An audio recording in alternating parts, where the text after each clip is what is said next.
Welcome to this tutorial video in which we'll explain New York Crisis' main game mechanics. New York Crisis is a cooperative game for 1 to 4 players. You will have different scenarios to play each game, where the character will have to explore Manhattan and collect clues to find out what happened while avoiding the mafia and police, so they can prove their innocence before it's too late. Each story includes different challenges and mechanics to test your skills. The goal of the game is to collect enough info tokens to reveal all the story cards and overcome the final challenge before the alert track reaches the limit. New York Crisis is divided in rounds, which are played in 2 phases, police phase and player phase. During this phase, you will draw police cards that tell you where to place the police cars. They will also determine the round's event. First, take all the police cars off the map and place them next to the police deck. Police cards have 2 sections. On the top section, you will find the location where a police car must go, and on the bottom you will find the description of the event that will apply for the round. Draw as many cards as the number of police cars next to the deck. Draw the cards one by one and place them one over the other so that you can only see the top section of all of them, except for the last one, the one on top. Place a police car on each location indicated by the cards. When you place a police car on a location with Mafia tokens, return the Mafias to the reserve and raise the alert track 1 step for each token discarded this way. If the location contains 1 or more characters, at the start of their turn, each affected character will move to an adjacent square, but will only have 1 action for their turn. After placing the police cars, read and apply the event described on the last police card, the visible one on the top. These events will reward you for completing tasks, or will make your life harder. The effects of events last for the full round. Then the player phase begins.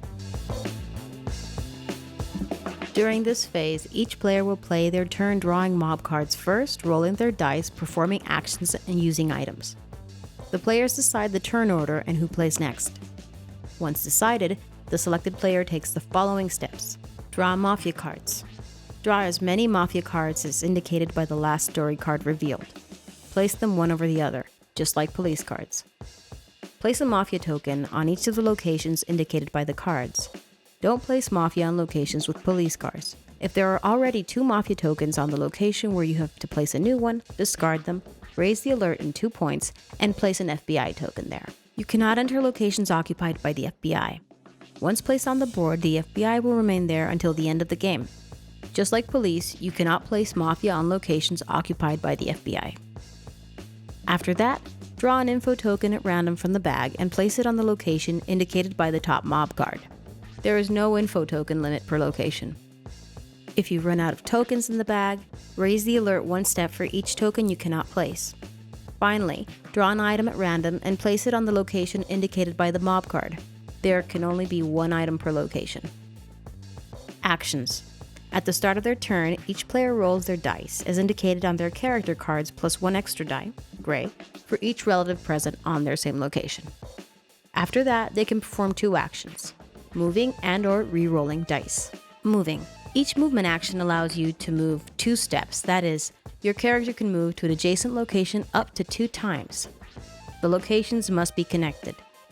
You cannot move into a location occupied by police or the FBI. If you enter a location with a subway station, you may move to another subway station on the map using only 1 step of your movement. Once per turn, your character may take 1 extra step by raising 1 alert on the track. You may do this aside from your actions.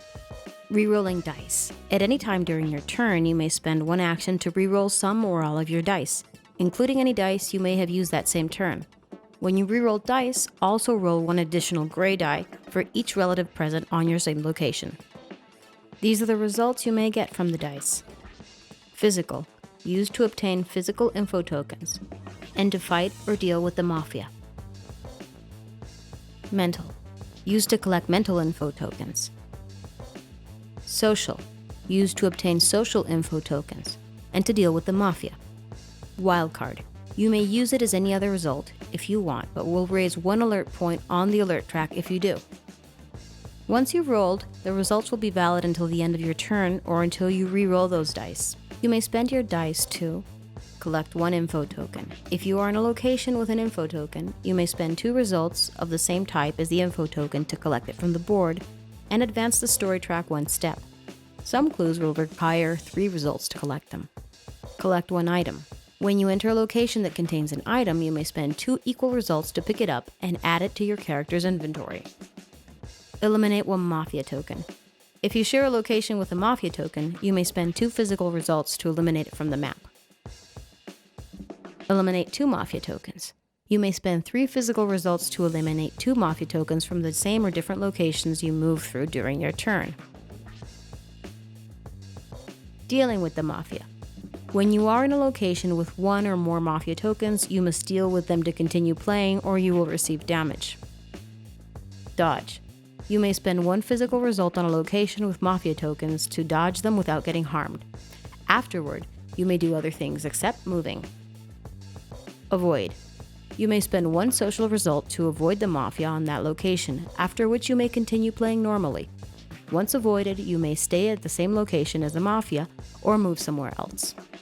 You cannot continue with your movement if there's at least 1 undealt Mafia token on your location.